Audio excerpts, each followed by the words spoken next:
మీకంత maybe post ప్రొడక్షన్‌లో chance time దొరకుండకపోవచ్చు.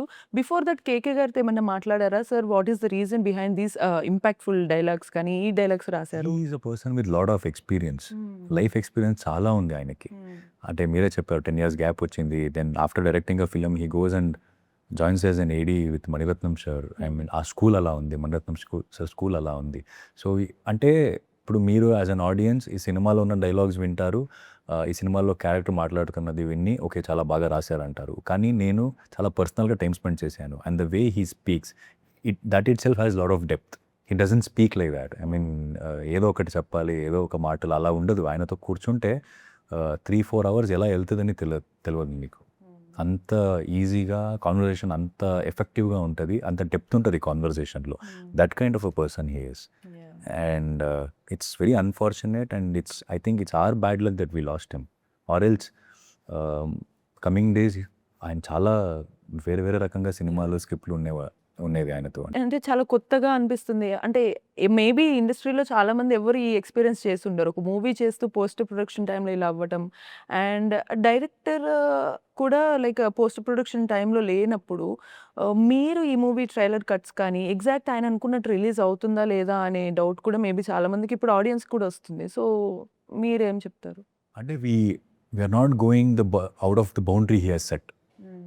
అంటే మనం షూటింగ్స్ అయిపోయింది, డబ్బింగ్‌లో అయిపోయింది, చాలా ఎడిటింగ్ వర్క్‌లో అయిపోయింది.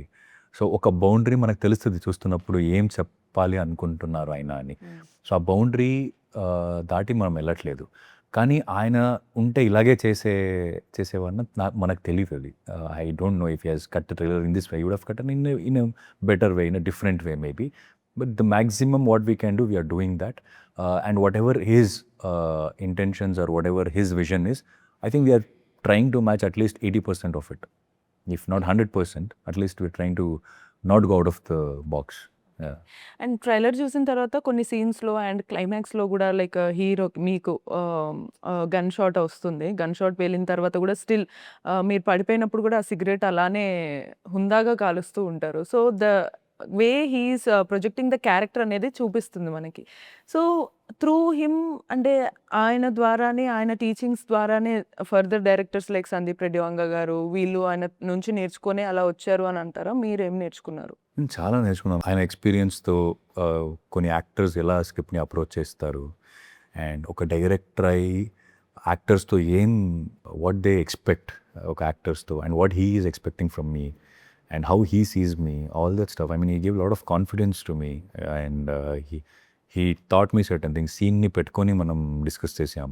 ఈ సీక్వెన్స్ నువ్వు ఇలా చేస్తావు, ఇది కొంచెం ఇలా కట్ డౌన్ చేస్తే ఇది వేరే రకంగా ఉంటది. ఇలాంటివి చాలా I used to learn from him. అంటే it wouldn't be like okay నేను టీచర్, నువ్వు స్టూడెంట్, నేనేమో నేర్పిస్తున్నాను నీకు, నువ్వు నేర్చుకుంటున్నావు అన్నట్టు కాదు. ఒక ఫ్రెండ్స్ లాగా మనం మాట్లాడుతూ తెలియకుండా చాలా నేర్చుకున్నాను నేను ఆయనతో. రైట్. అండ్ నాకు త్రూ దిస్ ఫిల్మ్ ఇంకోటి కూడా అర్థమైంది ఏంటంటే లైక్ 'కేకే' లాంటి డైరెక్టర్స్ కొంచెం బ్రాడ్ వేలో, బోల్డ్ వేలో ఆలోచించే వాళ్ళు ఒక్కసారిగా లేకపోవడం గానీ, లేకపోతే వాళ్ళకి హిట్ లేకపోయినా ఇండస్ట్రీకి దూరం అవుతారు. సో, పర్సన్‌గా గూడా దూరం అవుతారు. అండ్ యాస్ యాన్ ఆర్టిస్ట్‌గా కొంతమంది వాళ్ళు దూరమైనప్పుడు మీరేం చెప్తారు? అండ్ రీసెంట్‌గా మనకి చాలా అందరికీ నచ్చినటువంటి 'ఎస్. జానకి' మ్యామ్ గూడా ఎక్స్‌పైర్ అయ్యారు. సో, ఇలాంటి ఆర్టిస్ట్‌లని మిస్ అవ్వటం అనేది యాస్ ఎన్ ఆడియన్స్ వాళ్ళని ఎలా అప్రిషియేట్ చేయాలి? ఎలా గుర్తించాలి ఒక ఆర్ట్‌ని అంటారు? I believe that cinema or art has that power. అంటే మీరు వెళ్ళిన తర్వాత కూడా మీ వర్క్ మాట్లాడుతూనే ఉంటది. మనతో ఇప్పుడు ఎస్‌పీబీ గారు లేరు. బట్ ఆయన పాటలు నేను ఇప్పుడు ప్రతిరోజు వింటా.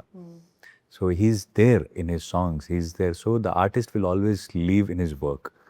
So whether he's there or not there, I think yes, Janaki ma'am also, she lives in the songs. I mean, she was our childhood.